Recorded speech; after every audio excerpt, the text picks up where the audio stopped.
Hello and welcome to today's episode, in which I finally get round to trying out Derek Sarno's idea for turning some cluster mushrooms into a remarkable little steaky looking thing. When I first went vegan about 6 years ago now, I was looking on YouTube to get some ideas of what kind of things I was going to make for myself. Came across Wicked's channel and the person that fronts it, usually, Derek Sarno. One of the videos that really caught my attention was kind of mushroom steaks sort of thing. He took some cluster mushrooms and fried them off and pinned them down as it was frying, so they kind of flattened and compressed. And it looked very steak-like and very juicy and delicious. From what I can gather, the recipe will only work with cluster type mushrooms. So for example, the little things of chestnut mushrooms that you buy at the supermarket isn't going to work. They all need to be attached. So I've bought the mushrooms a few times and then life has got in the way and stopped me doing the video in time, or even just trying it for myself in personal life kind of thing. It's always been a case of, well, I haven't got time to do a video and the mushrooms are about to go off, so I'll just have to eat them. I went to the dentist the other day and there's a Chinese supermarket pretty much next door to the dentist. So I thought I'm going to pop in, stock up on some bits. Saw the mushrooms, was reminded of the video and thought, right, let's try again. So I picked up some white enoki mushrooms and then some brown shimeji. I imagine it'll work with lots of different types of mushrooms as long as they're clustered together. I'm warming up some olive oil on this skillet. I think it's more of a crepe pan than anything else. Got another cast iron pan in the oven. I'll be using the other cast iron pan to push down once it's in that one. I've only got one big cast iron. I'm going to clean off the mushrooms, give them a little bit of a trim probably at the ends, and then we can just chuck them in the pan. I think it's going to be a fairly simple, nice and easy recipe. If you'd like more ideas on how to turn plants into something rather meaty looking, like this video and then subscribe to the channel. Hit the notification bell if you want to be alerted as soon as a new one's published. This is the brown shimeji ones, so it looks like a little, I don't know, like a little alien plant. It's quite cute. Yeah, I'm going to try and trim some of this off. I don't know if it's necessary. It's more of a personal thing because it makes me shudder a little bit. I'm just trimming off the very ends of it there because I don't want to take too much off because then it'll all fall apart. This is the enoki. If you've seen the gluten-free chicken that I did, these are the mushrooms I used in that because you can see they're quite stringy and fibrous. This has got that same thing on the ends. So I'm just going to try and trim that back a little bit.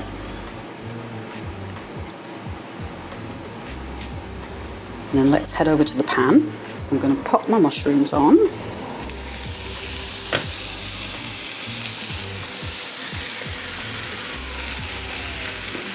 I'll lean it. I'm going to drizzle on a bit more olive oil over the top. I'll do a little bit of salt and pepper. Now I might not be doing this exactly how Derek Sarno does it, but this is what I remember. I meant to sit and watch the video earlier and ran out of time, so I'm just going to wing it. Then I've got my other frying pan. I'm going to put this on the top. I'm going to press down on that upper frying pan. Obviously I'm going to use a tea towel to do that. I'd suggest maybe using a tea towel that you don't have a fond attachment to. You know, if you've got like a special one, don't use it, just in case it singes. And then we're just going to keep pressing down. Just lift it off a second so you can see what's happening. That's not what I wanted to happen. Because this upper pan was in the oven, the mushrooms are now getting a bit of heat from above. Obviously they're getting heat from underneath, from the stove. Then pressing down is going to help compress everything like that. These pans are red hot, so please definitely don't use any wet cloths because that is a surefire way to get burned. Just going to pick the upper one off because I can see there, you see there's some that haven't had any compression. I've got my stove on, I might turn it up to 6 now. And then while I've got everything set up for a close-up, I'm just going to make a couple of other little bits. Once the mushrooms are fried off, I'm then going to put some stuff on them, put them in the air fryer. So I'm just going to divide a piece of foil in half. And then I'll fold up the edges. Like that. And it's just like a little self-contained unit. On one of the mushrooms, I'm going to pop on some of this miso butter that's left over from doing the stuffed tofu. I'll link to it in the description. So I made this log of miso butter, stuffed it inside a block of tofu, and then crusted the outside in nuts. To make this, just take room temperature vegan butter and mash in some brown miso paste. If you want to use it fairly quickly, put it in the freezer to solidify. If not, just put it in the fridge. In the recipe that Derek did, he took some barbecue sauce and mixed it with a dark beer. I don't have any, I've only got lager. So instead, I'm going to mix some barbecue sauce with some port. I'm going to do a little bit, taste it. If it's super weird, then I'll just do barbecue on its own. Let's go back over to the mushroom, see if it needs turning over yet. Yeah, let's flip it, why not? Keep escaping over the sides. So it would really be better with 2 cast iron pans, like pans like that, but like I say, I haven't got them. All right, so I'm just going to loosen it off. Try and flip it over. Ooh, yum. Do a little salt and pepper on this side. I've grabbed my silicone brush because here there's a load of liquid, so I'm just going to brush that over the mushrooms, so you can see there. So that's partly mushroom juice, but also a little bit of the oil. I'm going to turn this around so that this bit is in the centre. Just try and get those cooked a bit better. Put the top one back on. Squidgy squidge. Oh, they're screaming. Just to test out the barbecue and pork, I'll add a little bit. I'll add a tiny, that's more pork than I wanted to add, but that's fine. Give that a mix together. Give that a try. Yeah, weird, but I like it. Obviously, feel free to just use barbecue or the tamarind glaze that I've done, soy and tamarind, that'll work really nice on here. I'll link to that for you as well in the description. Okay, that's ready to be brushed on. Back to the mushrooms. I'm going to flip them again, I think, just to see if we can get some colour on this bit.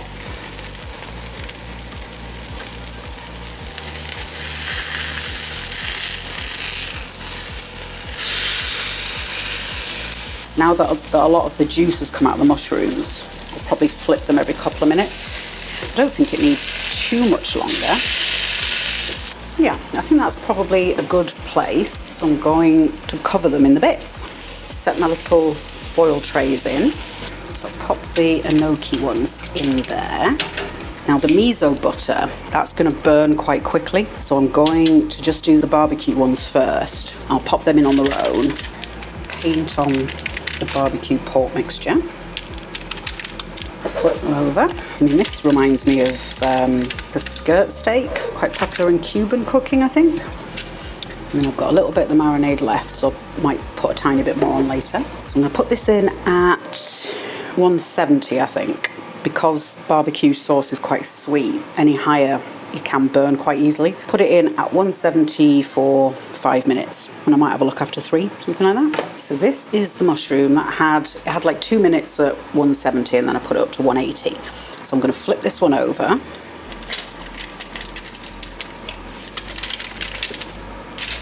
Finish off that little saucy marinade thing. Grab the other cluster, tuck that one in as well. Miso butter. Just going to put little dots on. And then I'll put this back in, and then after 2 or 3 minutes, I'll flip this one over. Okay, so I'm just going to spread that butter around. Dot on a little bit more butter. Put it back in for another 3 minutes or so. The mushrooms are all cooked, looking very grilled and delicious. All right, let's cut into them. Kind of roll it. It's hot.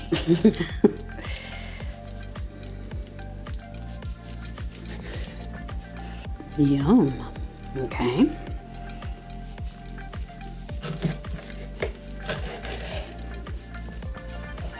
So here we are. Yeah, it looks very meaty and inviting. Let's have a go. Yeah, so those mushrooms are looking incredible. And the smells are amazing. Try the barbecue ones first.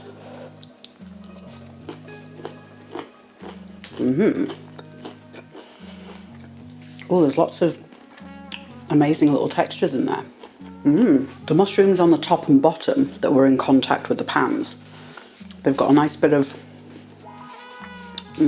crunch isn't quite the right word, but a bit of bite. And then the inside ones are much more tender and juicy. And the flavour is very meaty. It's a bit like, it reminds me of ribs, kind of pork ribs. It's that kind of flavour. Try the miso butter ones.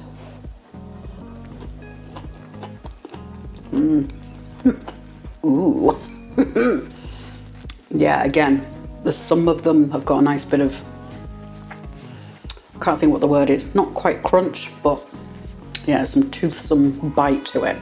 And then the inside ones, quite juicy. Got a nice bit of, yeah, just something for your back teeth to chew through. That's very meat-like. I think the bigger the cluster, the juicier it's going to be, because obviously those are quite small ones, so they do compress quite thin. And obviously then more juice, you lose more juice in the cooking of the outside. But don't get me wrong, that's still delicious. But if you want something really, really like flood your mouth with juice, try and find a bigger cluster. Quite how you're going to cook it, I have no idea. But I guess if you've got one maybe that size, just do one at a time in the pan. Those would be amazing finished on the barbecue, because you'd get that smoky, charred kind of flavour to them as well, which would, yeah. Do it exactly how I did it up until the air fryer stage, and then just do them on the barbecue. I was just thinking, could you do the whole thing on the barbecue? But one of the benefits of doing it in a pan is it traps the juice in, and then the juice cooks down, so it intensifies the flavour of it. Because otherwise, yeah, I think doing it on the grill, like on a barbecue, the juice is just going to flood through the bars, and then you'll lose it. If you're not that bothered about the flavour, you know, if you're happy just having the flavour of the sauces, then by all means, you know, it's going to be difficult compressing it to the same degree. But if you've got something, I don't know, like a thick, heavy, like a heavy duty roasting pan, you could maybe put that on the bars and do it that way, and then take it out of the pan and finish it on the bars with the sauces or the miso butter. It's worth trying. But I think once the weather allows, yeah, I think I'll do it in the pan on the stove and then take it outside and just put the sauces on and finish on the grill that way.